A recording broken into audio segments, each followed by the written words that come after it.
Você está no podcast Espiritualidade Católica. Seja bem-vindo. Cristo morreu por nossos pecados. Nós participamos da vida dele e, por isso, devemos nos considerar como estando mortos para o pecado.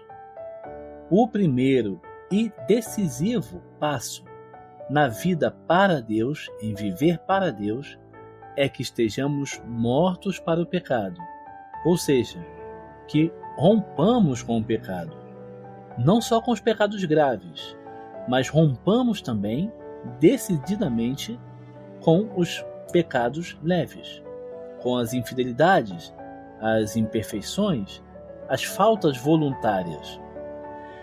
Se queremos viver para Deus, devemos evitar que o pecado tenha espaço na nossa vida, o mínimo que seja. Por isso, é preciso que estejamos dispostos a realizar todos os esforços necessários para evitar qualquer pecado consciente e deliberado. E como é lógico, vamos ter que nos afastar decididamente de tudo aquilo que for ocasião de pecado, motivo de pecado. Abandonamos, então, o caminho largo que conduz à perdição. E com isso, também os pontos de vista, as maneiras de pensar próprias do mundo sem Deus. O nosso critério vai ser sempre esse. Tudo que há no mundo que nos afaste de Deus deve ser evitado ao máximo.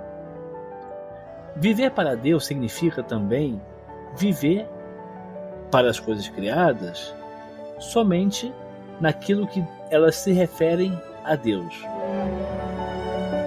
Só devemos viver para essas coisas na medida em que, acima delas, acima de tudo quanto nos rodeia, o nosso olhar vai mais longe e contempla sempre o essencial, Deus.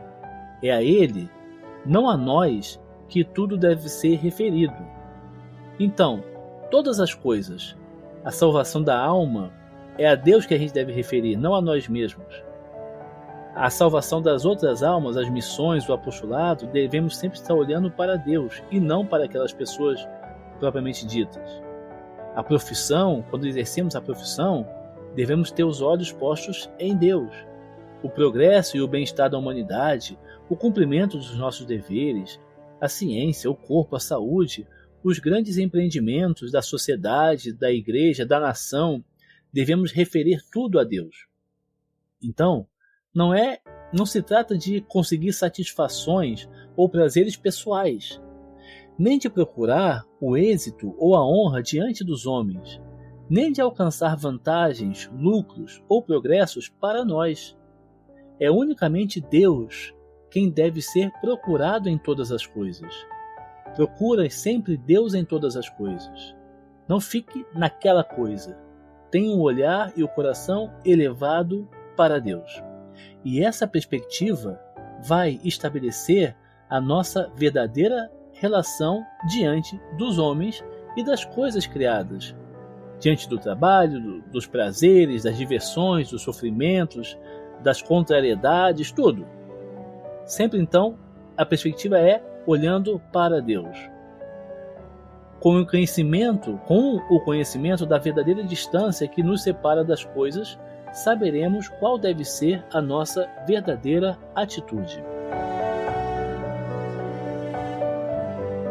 Finalmente, viver para Deus significa uma norma de conduta em 3 aspectos: ver Deus em tudo, submeter-se plenamente a Ele em todas as coisas e reconduzir tudo a Deus por meio do amor. Para ver Deus em todas as coisas, precisamos, antes de tudo, de um olhar iluminado pela fé. Com esse olhar, tudo aquilo que aparece ao longo do nosso dia já não é um conjunto de fatos puramente naturais, obra do destino, do acaso, ou da boa ou má vontade, ou obra de homens melhor ou pior intencionados. Em todos os acontecimentos veremos a mão de Deus, a sua providência e a sua benevolência para conosco. É Ele quem tudo ordena e dirige, quem tudo dá e tudo tira. A grande realidade que se esconde por atrás de todos os acontecimentos e de todas as experiências é Deus. Mas é preciso também submeter-nos totalmente a Deus. O homem que quer viver para Deus tem que se deixar guiar em todas as coisas pela vontade divina. Os preceitos e a vontade de Deus são para nós a norma e o caminho reto. Por isso, torna-se necessário renunciar ao nosso querer e aos nossos gostos, para fazermos em tudo o que Deus quer que se faça. Com fé e confiança, vamos nos submeter às ordens, desejos e circunstâncias queridas ou permitidas pela providência, porque algumas coisas acontecem no mundo porque são queridas por Deus, e outras acontecem que Ele não queria, mas Ele permite que aconteça. De qualquer maneira, nada acontece sem a permissão de Deus. Por isso vamos receber tudo como vindos das mãos do nosso Pai amoroso. Em todas as coisas, mesmo naquelas coisas que são custosas e que o Senhor nos envia, diremos sempre, com amor e submissão, faça-se. Como tu preferires, como tu quiseres e porque tu o queres, a tua vontade acima de tudo, ó Pai. Finalmente, é preciso amar a Deus em todas as coisas. O temor de Deus é o início da sabedoria e da vida perfeita, mas a perfeição e a plenitude residem no amor.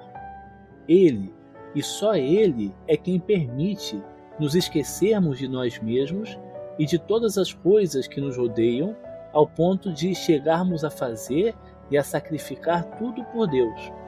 O amor consegue que Deus seja tudo para nós em todas as coisas, o sol ao redor do qual nós vamos gravitar.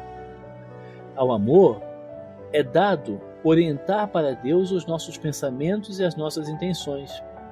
O amor faz que em tudo vejamos Deus, nos leva a encontrá-lo em toda parte, a escutar continuamente a sua voz, a viver exclusivamente para Ele e a orientar todas as coisas de acordo com a vontade divina.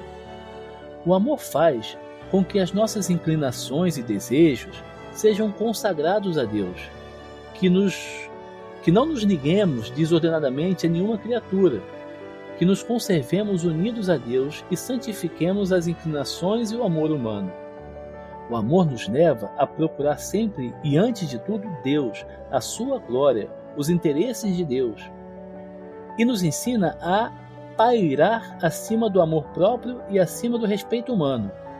O amor nos fortalece para suportarmos com valentia e com resignação e até para recebermos, satisfeitos e agradecidos, tudo que for de penoso e de desagradável e que a vida nos traz, que Deus nos traz.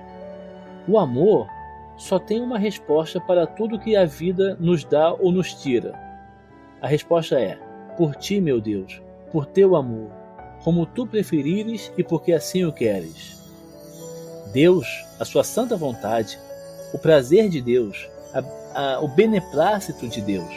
O amor nada mais toma em consideração a não ser isso. Por isso, ele reduz energicamente à submissão todas as nossas inclinações, opiniões e tendências, todo o nosso modo de agir. O amor deve reinar como um soberano. Ele é a chama que chega ao céu e que transforma em fogo tudo o que em nós possa encontrar ou atingir. A oração e o trabalho, as renúncias, os sofrimentos, os sacrifícios, as alegrias, tudo. Quem ama não vive nem para o seu próprio amor, nem para uma criatura, nem para a profissão, nem para o trabalho, mas vive totalmente para Deus, para a sua vontade, para o seu beneplácito. Só Deus. A esse ponto chega a ação transformadora do amor.